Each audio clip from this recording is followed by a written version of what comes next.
You're live. You might be live. You think you're live. Okay.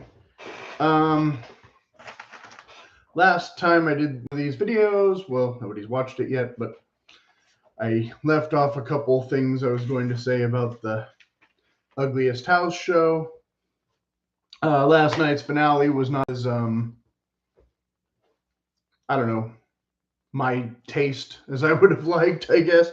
I've gotten I haven't seen every single episode, but I've predicted all of them correctly except for one, the finales, who they ultimately choose. I don't know how many of those I've gotten correct. Last night, I knew it was between that house and I think the Texas house. I'm not sure. And so, yeah, again, this one I think they chose because of square footage. Like it was the smallest one, so it was going to be the easiest one to fit in the budget. And I don't, if somebody did some of those things to my house, I would be very unhappy. But when you have a weird house to begin with, I guess almost any improvement is an improvement. If you, or maybe the air quotes should have been the first time.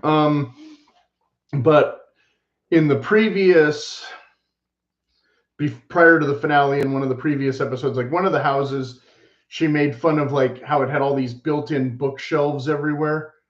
And the reason that people didn't like that is just because they obviously don't read. Because if this was all bookshelves back here and this was a bigger room with that kind of thing accommodated, I would be in hog heaven because I would just finally have a place to put all my stupid books.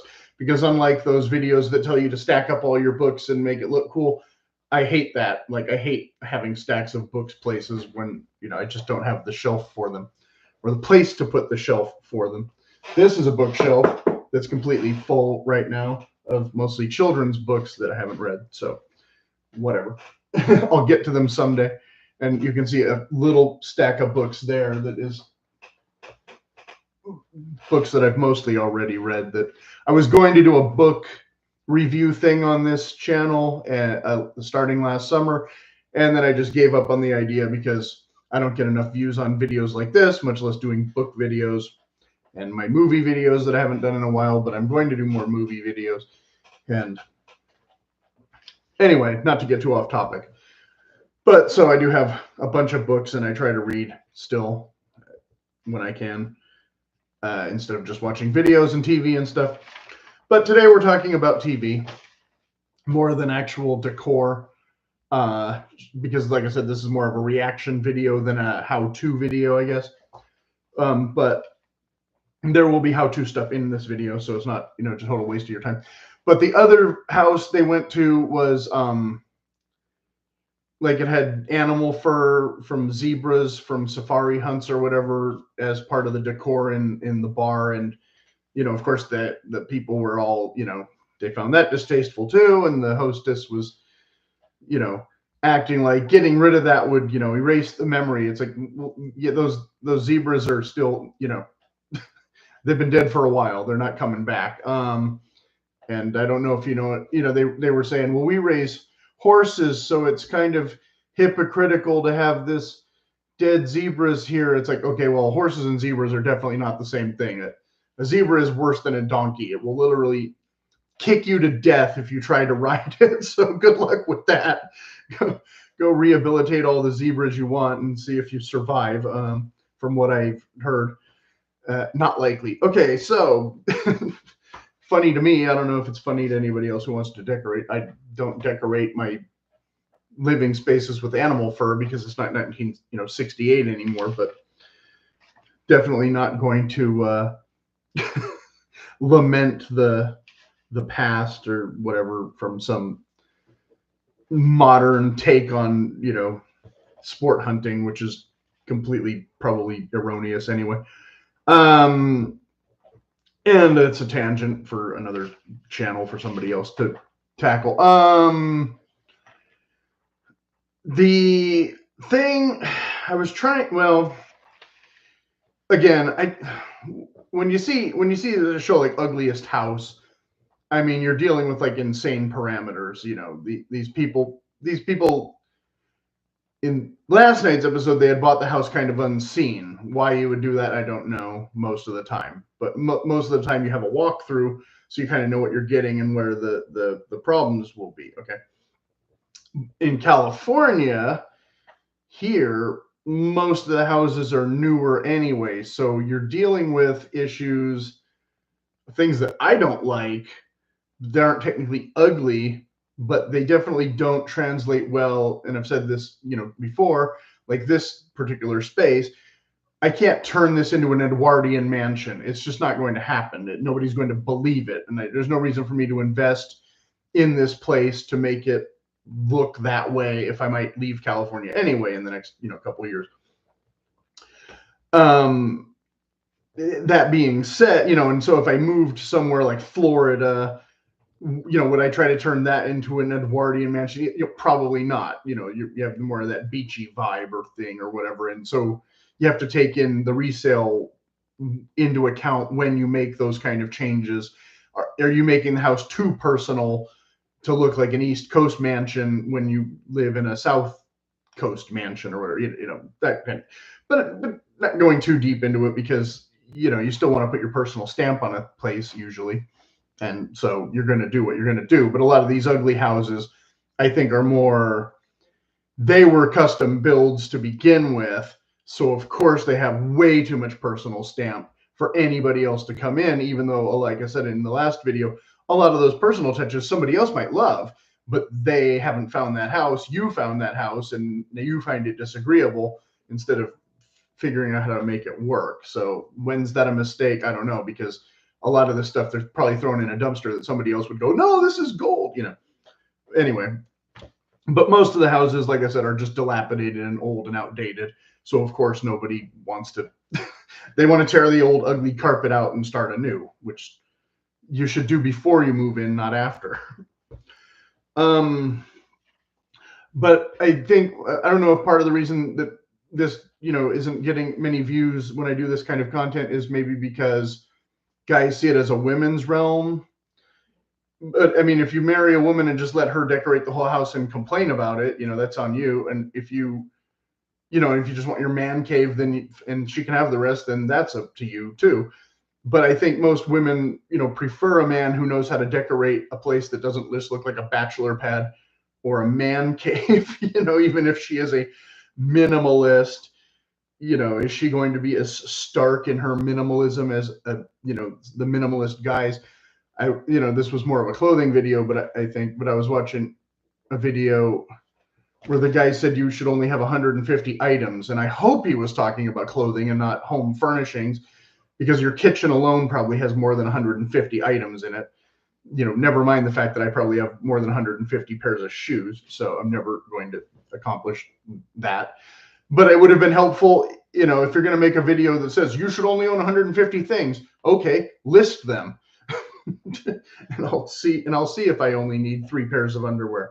I've mentioned this in the capsule wardrobe videos and that kind of thing. But one of the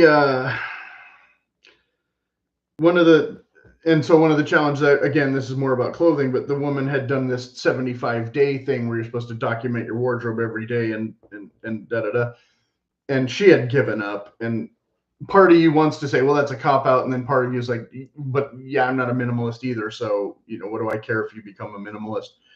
I don't. But women can be indecisive, but so can men. So what you eliminate and what you keep, that I don't know if there's any one video or one set of videos that can totally address that and really fix that, because most of them cite either the Marie Kondo thing, which I haven't even really delved into. I just know that that most people misread it, and the spark joy thing is not meant to be done like when you hold up a rock that's a paperweight. Does this spark joy? No, I just have it here so my notes don't blow off the table before I'm done with them. Does this thumbtack spark joy? No, it is literally a thumbtack. When I took something down off the wall, I haven't put the thumbtack away yet. Okay. Because I need to find a new way to put up my calendars that thumbtacks don't work very well for months on end. Okay, because it makes the hole bigger, and then the thumbtack doesn't work anymore, and so there's that. But okay, so this was hopefully more useful and more funny because I'm not going to talk for another 20 minutes about this. Like I said, most of this is going to go back. I do have a bit of stuff on closet organizing, and I'm going to save that for another video on purpose, okay? Because I wanted to talk more about like house in general kind of thing than that specific right now. But but like I said, basic, but okay, a closet is only a small part of your space, right? But if your closet's a mess, then maybe it's a good place to start, right? And because you can't necessarily afford new furniture every few months or even a couple of years, that kind of thing. And so, like I said, I'll go into that more in detail next week. But I was watching a video where a woman had done some closet stuff, and her ideas would work with maybe closets that I had in my old house where I was growing up, but the new closets, my closet and her closet isn't the same closet. So, you might find an idea useful. Like she had these kind of remote control lights that she put in so she could see all of her stuff that was hidden in the corners and whatever. My closets don't really have hidden corners, anymore. So, things like that just kind of lost on me. Where was I? Let's see. I'm trying to. So one of the things. Oh, I had put the Sex and the City on the thumbnail.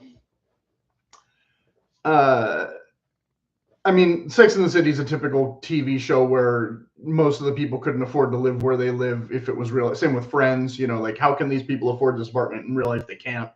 They'd have to live somewhere worse or out in the suburbs. But there was and I never had HBO during the heyday, so I never saw the uncensored versions, so I don't know what I missed in terms of that. But coming back to the kind of the Bachelor thing versus the women, because like I said, I kind of part of the theme of this is men versus women, but not in a confrontational sense, just how do we approach things differently? And it goes along with curating a thoughtful wardrobe, kind of the same thing, curating thoughtful decor and that kind of thing. And again, working with the space you have, because you're probably not building your own house from scratch. But there was a early episode, and I looked on Yahoo, I could not find the quote. I looked on YouTube, I couldn't find the clip, but I've seen the episode. Charlotte meets the perfect guy, and they go shopping together. And I forget what the exact names of the things were, but they were looking at dish patterns together. And the narrator, Carrie, says, she knew it wouldn't work because she was French colonial and he was Americana, something like that, right? And Americana is pretty bold, so that probably wasn't it, but something along those lines. Two patterns that to an average person are probably very similar was the way I interpreted it when I was younger, when I saw it, like, oh, there's probably like almost no difference between these two things that, whereas like Americana is pretty bold. So I don't think it was Americana, but something along those lines. And then I thought about it more recently, and I was thinking, I don't think that the guy would have really known that, the way I think it would have been more like they were shopping and he would have said like, I like this. And he would have thought, and maybe in his mind, it kind of goes with what you like. And she was the one who was opposed to this even barely slight contrast, because Charlotte's supposed to be, Miss over the top perfectionist and all that kind of thing, and so it wasn't necessarily his taste that was the problem so much as her hyper insecurities or whatever. And so again, but so in real life, one would hope that she would see that he has at least this good of taste, even if it's not this good of taste, and maybe try to make them, match more, as opposed to just it's a TV show, so ending the relationship and moving on and blah blah blah. Just silly. Whereas on the Ugliest House show, of course, like I said, we have two new people moving into a space from somebody else. So of course we don't expect their tastes to match at all. And of course, if the house is dilapidated and gross, it needs an overhaul anyway. So that was kind of where I was trying to go with that. The rest of this I have different stuff on this page of notes, and most of it is to do with fashion and style and wardrobe stuff. So like I said, I think that's actually longer than I meant for this video to be. So if there's any questions, put them in the comments.